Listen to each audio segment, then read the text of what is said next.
So you can prepare thoroughly, give strong answers, and still lose an interview. Not because you're incapable, but because something invisible influenced that decision. And that's unconscious bias. And before you assume this is about blaming hiring managers, it's not. It's about understanding how decisions are really made. Because if you understand that, you can position yourself far more effectively. This is Mente, Inside Recruitment.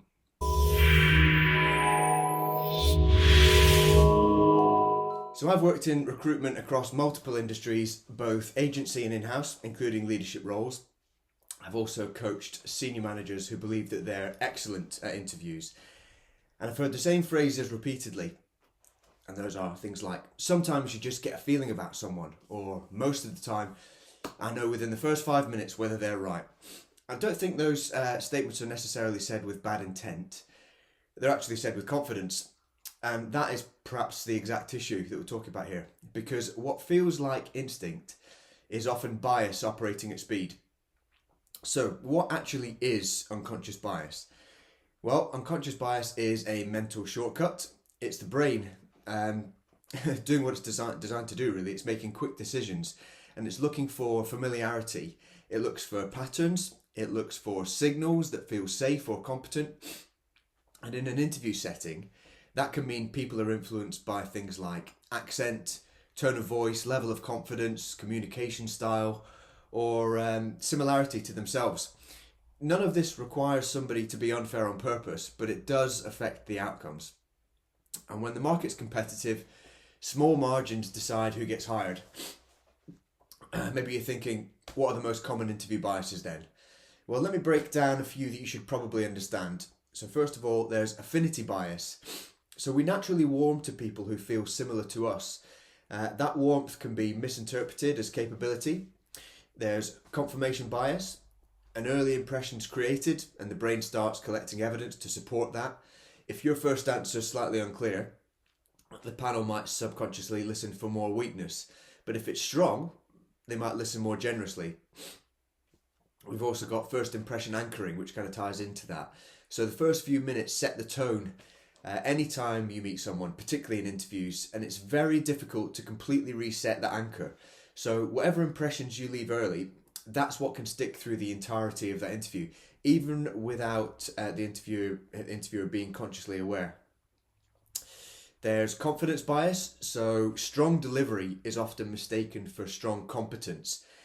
Quieter delivery is often mistaken for lower capability, even when the opposites can be true.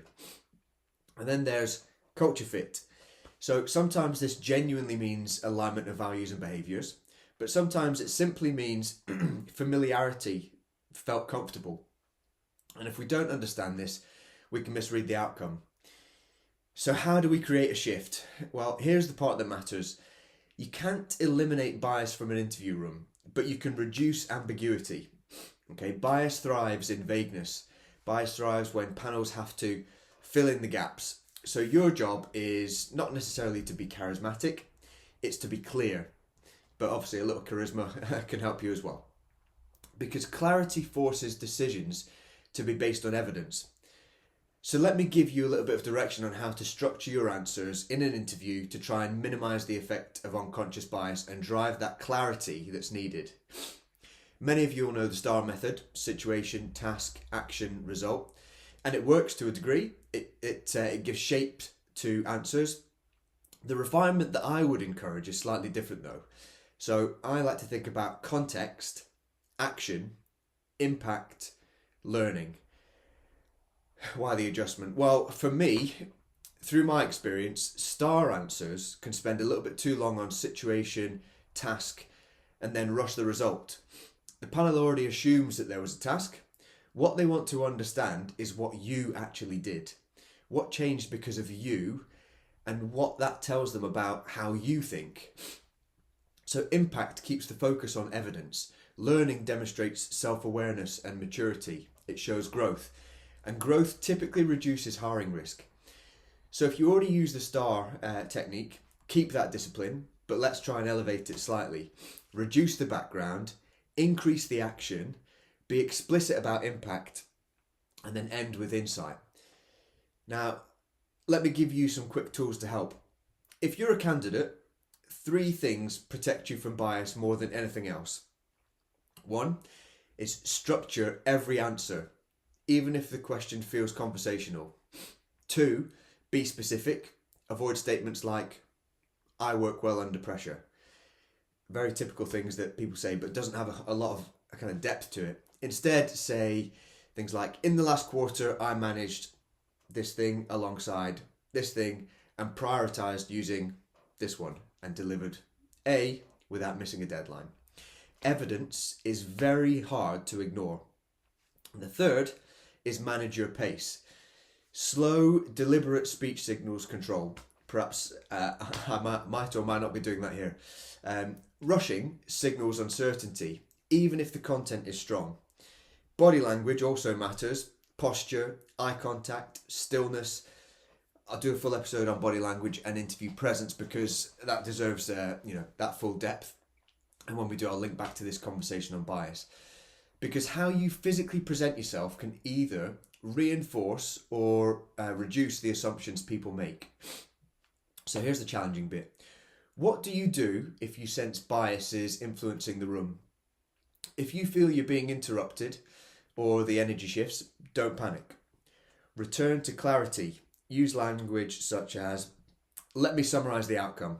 The impact of that decision was. What that demonstrates is you are giving the panel something concrete to hold on to. Because interviews are not only about whether someone likes you, though of course it helps, they're about whether whether someone can justify hiring you.